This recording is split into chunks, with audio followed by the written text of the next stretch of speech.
In a 3-hour speech on Monday, Hungarian Prime Minister-elect Peter Magyar has called for the swift formation of a new government, aiming for a formal handover of power on May 5th.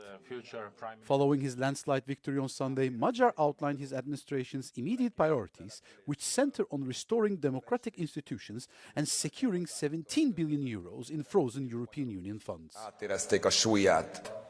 Mindent el fogunk követni, hogy ez valóban egy új korszak legyen, hiszen a magyar emberek nem egy egyszerű kormányváltásra szavaztak, hanem egy teljes rendszerváltásra.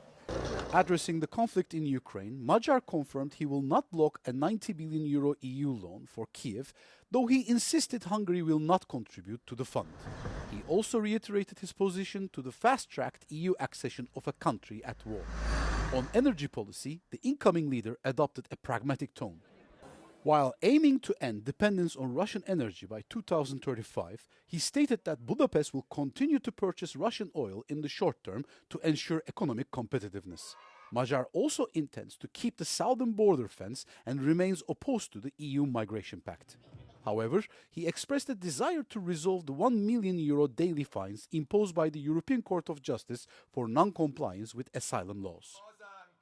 The Tisza party leader also confirmed his intention to bring Hungary into the Eurozone, signaling a significant shift toward deeper European integration after years of isolation.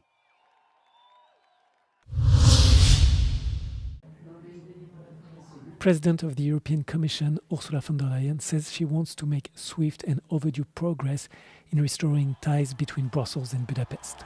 Her comments came a day after Peter Magyar secured a victory in the Hungarian election and put an end to Viktor Orbán's 16 years of uninterrupted power.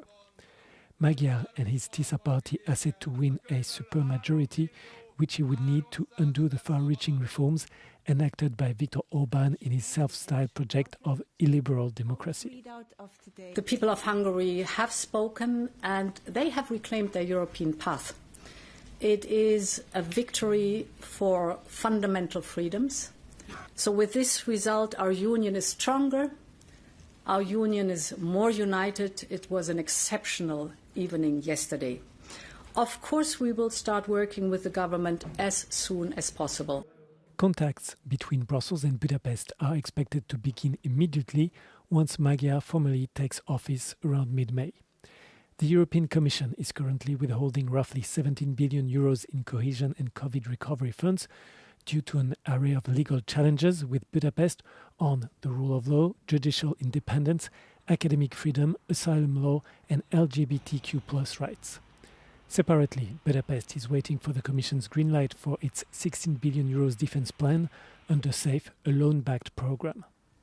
For Magyar, the release of EU money is a top priority. The incoming Prime Minister believes the supermajority will help him pass the reforms needed and meet the criteria that the Commission has established as a precondition for unfreezing.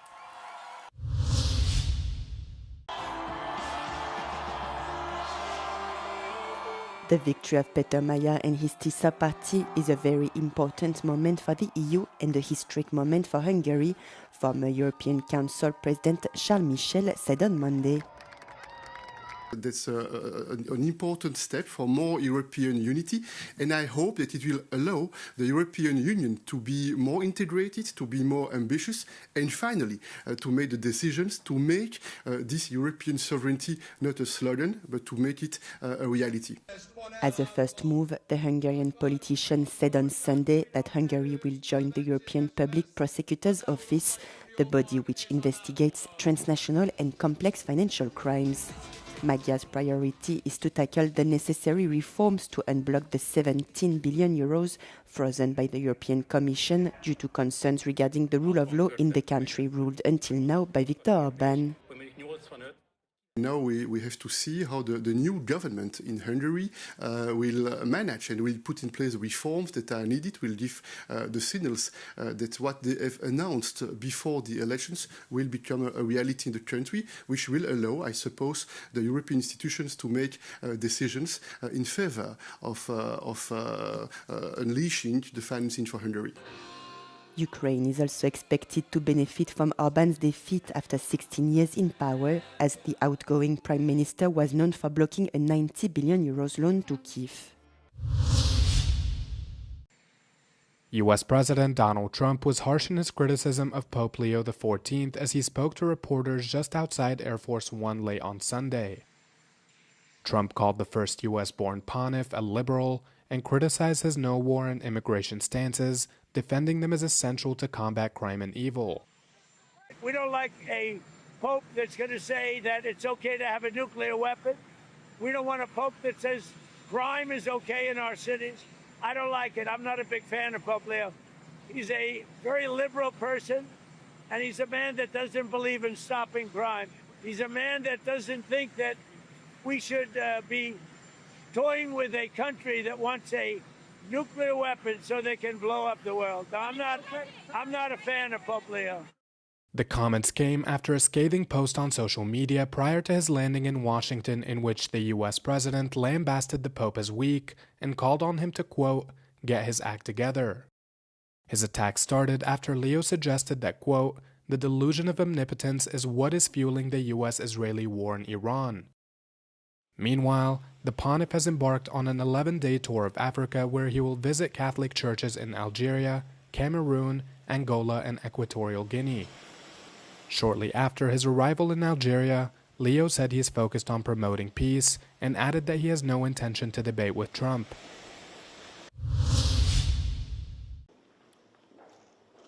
Poland and South Korea agreed on Monday to upgrade the bilateral relationship between the two countries to a comprehensive strategic partnership. Poland's Prime Minister Donald Tusk was in Seoul for a summit with President Lee Jae-myung. Tusk and Lee discussed a wide range of issues, with the main focus on the expansion of defense cooperation.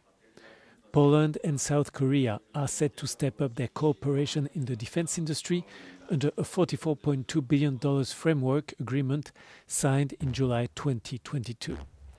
Lee stated that this partnership extended beyond arms sales to include joint production, technology transfers and training. Tusk described South Korea as Poland's most important ally after the United States, especially in the defense industry. The two leaders also agreed to expand their cooperation across a wide range of areas, including energy supply chains, infrastructure, science and technology, high-tech industries and space. Iranian authorities executed at least 1,639 people in 2025, two NGOs have said. In a joint annual report, Norway-based Iran Human Rights and Paris-based Together Against the Death Penalty said there is now a risk of even more executions in the wake of the war against the United States and Israel. They urged the West to put the death penalty at the heart of any negotiations with Tehran. The number of executions represented an increase of 68% on the 975 people Iran put to death in 2024. The figure includes 48 women. If the Islamic Republic survives the current crisis, there is a serious risk that executions will be used even more extensively as a tool of oppression and repression, the report said. It added that the number of executions was by far the highest since IHR began tracking them in 2008 and was the most reported since 1989.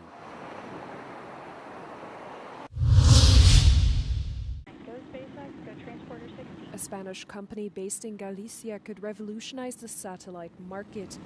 Grios Space has developed technology that could allow satellites to operate closer to Earth at an altitude of just 200 kilometers.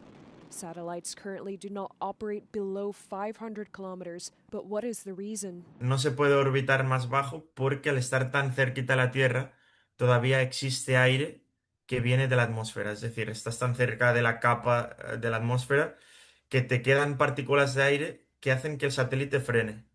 Es decir, tienes mucha resistencia aerodinámica, como cuando sacas la mano cuando vas en el coche, que sin querer la mano te tira hacia atrás, ¿no? Por la velocidad. Lo mismo pasa con los satélites. Tienes aire, no hay vacío absoluto, entonces la única forma de hacerlo es un satélite que lleve una propulsión completamente eléctrica o renovable, que no necesite combustible. Grios has now created an engine that captures atmospheric air, ionizes it into plasma to generate continuous thrust. It allows for missions in very low Earth orbits, which are usually not possible due to atmospheric drag.